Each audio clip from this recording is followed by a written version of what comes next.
അങ്ങനെ പറയാതെ പേരൻസ് ഇത്രയും ചെയ്യുക. ഈ പുറത്തുപോയി പഠിക്കാൻ നിൽക്കുന്ന കുട്ടികളുടെ പാരന്റ്സിന് കൊടുക്കാൻ പറ്റിയ ഒരു അഡ്വൈസ് എന്താ?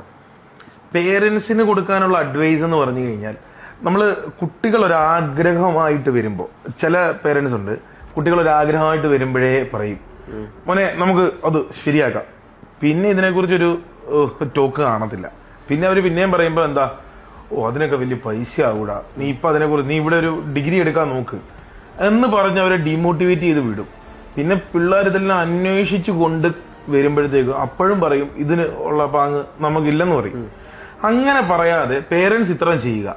നിങ്ങളൊന്ന് അന്വേഷിച്ചു കഴിഞ്ഞാൽ നിങ്ങളുടെ കയ്യിലിരിക്കുന്ന പൈസയ്ക്ക് തന്നെ, നിങ്ങളുടെ കയ്യിൽ ആ ചെറിയ സമ്പാദ്യത്തിന് തന്നെ നിങ്ങളുടെ മക്കളെ വിദേശത്ത് വിട്ട് പഠിപ്പിക്കാൻ പറ്റും. അതിനുള്ള സൊല്യൂഷൻസും അതിന് തക്കതായ ഫീസ് സ്ട്രക്ചറുമുള്ള കുറേയധികം രാജ്യങ്ങളുണ്ട്. ഞാൻ കഴിഞ്ഞ ദിവസം ഒരു വീഡിയോ ഇങ്ങനെ കാണാനിടയായി. ഒരു വലിയ വീടിന്റെ ഫ്രണ്ടിലൂടെ ഒരു അച്ഛനും മോനും കൂടെ നടന്നു പോകുന്നു. അപ്പൊ മോൻ ചോദിക്കുക, അച്ഛാ എന്ത് ഭയങ്കര പൈസക്കാരാന്ന് തോന്നല്ലോ, ഇവർക്ക് എങ്ങനെ ഇത്രയും പൈസ? അച്ഛൻ ഉടനെ മോന് എടുത്ത് പറഞ്ഞു കൊടുക്കുന്നത് ഇത്ര, മോനെ അവന് കള്ളനോട്ടടിയാ, അല്ലെങ്കിൽ അവന് മോശം ബിസിനസ്സാ, എന്നിട്ട് കാശുണ്ടാക്കുന്നതെന്ന് പറയും.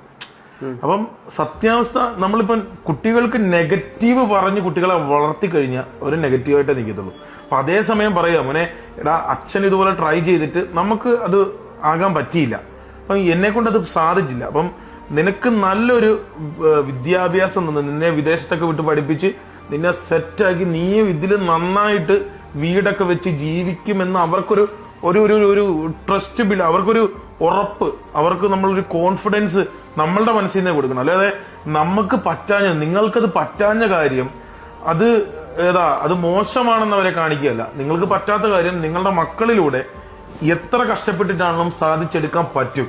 അതിനുള്ള ഓപ്പർച്യൂണിറ്റീസ് ഇന്ന് നമ്മളുടെ ഇവിടെ ഉണ്ട്.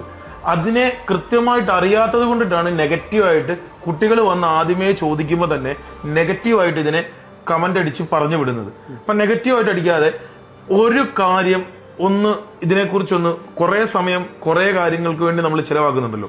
നമ്മളുടെ മക്കളുടെ ഭാവി അടിപൊളിയാകുമെങ്കിൽ ഒരു 5 മിനിറ്റ് ഇതിനു വേണ്ടി ഇതിനെക്കുറിച്ച് അറിയാവുന്ന ഒരാളോട് സംസാരിച്ച് കാര്യങ്ങൾ കൃത്യമായി പഠിച്ചിട്ട് എന്നിട്ട് നിങ്ങളുടെ മക്കൾക്കൊരു മറുപടി കൊടുക്കണം.